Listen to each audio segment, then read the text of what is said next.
Welcome back, everyone, to the series of Undeniable Fears Journey. I'm so excited to have you here tonight. If you haven't heard the first story, don't worry. I've dropped the link down below, so make sure to check that out after this one. Tonight's special because I'm not alone. Joining me is Jenna, our guest narrator with an incredible voice for horror. Jenna, it's a pleasure to have you here. Thank you. It's great to be here. Tonight, I've brought a story that will send shivers down your spine. It's about a young boy who moved with his family into their dream home. But what awaited them inside was anything but ordinary. The boy who sent me this story never shared his name. I still remember the first few days after we moved into our new house. At first, it felt exciting. Fresh walls, empty rooms waiting to be filled, and the quiet joy of a beginning. But under that happiness, there was something else.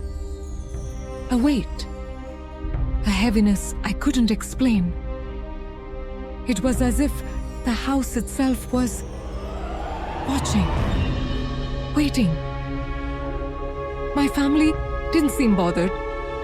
They laughed, unpacked, and went about their lives. Maybe they didn't feel it. Or maybe they just ignored it better than me.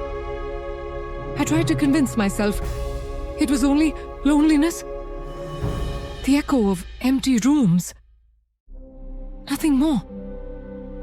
But night was different. At night, the silence pressed against me, thick, suffocating, like the air itself had turned heavy. I would lie awake in bed, listening. Every creak of the floorboards, every whisper of the wind. Each sound felt too close, too alive.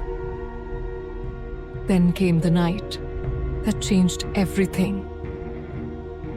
I was exhausted from school, so I went to bed early.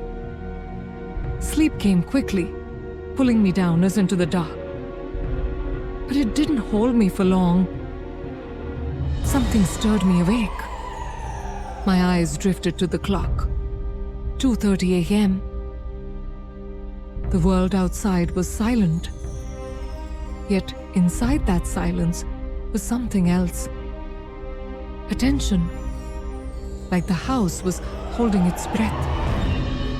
And then I heard it. Footsteps. Slow, deliberate.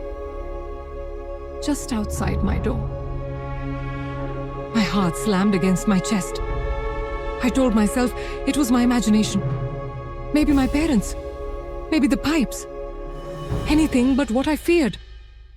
But the sound grew clearer. Closer. Step by step. I squeezed my eyes shut, leaving them barely open, pretending to sleep. My breath shallow, my body stiff. The footsteps stopped, and then my door creaked open. I saw it. A figure, tall, twisted, its hands dripping with something dark, thick and wet.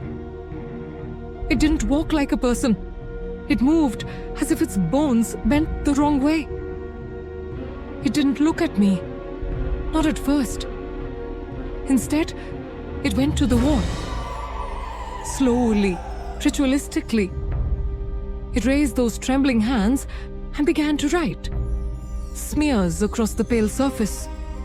Words carved in blood. I wanted to scream, but my throat was locked tight, my body frozen. Then it stopped writing, and it turned. Its head jerked sharply. I feel its eyes fixed on me. I snapped my eyelids shut, pretending, begging it not to notice. But I felt it. That stare, heavy, burning, knowing. And then the sound changed. Not footsteps anymore, but dragging, crawling. The scrape of limbs bending, pulling across the floor. It moved closer and closer until the weight of its presence settled beneath my bed. So, listeners, imagine if while hearing this, someone was hiding under your bed, your sofa, or even your chair. Maybe stand up, move closer to someone, because listening to horror stories alone is never safe. The spirits might be listening too. Now coming back to story. The world became endless silence. Only my heartbeat pounded in my ears. I lay still, afraid even to breathe. Seconds dragged, then minutes, then what felt like hours. Finally, I dared to open my eyes. I looked at the wall. The words glared back at me in jagged crimson strokes. At first they blurred. My vision swam with fear. But slowly, painfully, the sentence became clear. I know you're awake. My chest seized. I couldn't move. I couldn't think. The room grew colder, as if every drop of warmth had been drained away. And then I heard it. A faint sound, a breath, not mine, but from beneath my bed. It was slow, ragged, matching me. When I inhaled, it inhaled. When I exhaled, it exhaled. It was breathing with me, breathing as me. As if whatever was under that bed was waiting for the moment I admitted I was awake. And in that darkness, I realized the truth. It already knew. The person who sent this to me never wrote back. I don't know what happened to him again, or if he's still in that house, or if his family ever left.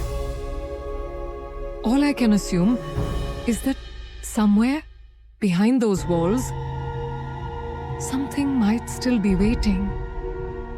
I do not know it's his dream, or true happening, or just imagination. Tell us in comment what you guys think. Oh my gosh. You have your own horror or mysterious story, share it with us. You can email or WhatsApp your experience, and Jenna will pick the best ones to narrate here. The story that gets the most likes and engagement will also win a special giveaway. Thank you so much for listening. Stay with us by subscribing to more horrific stories and mysterious life events.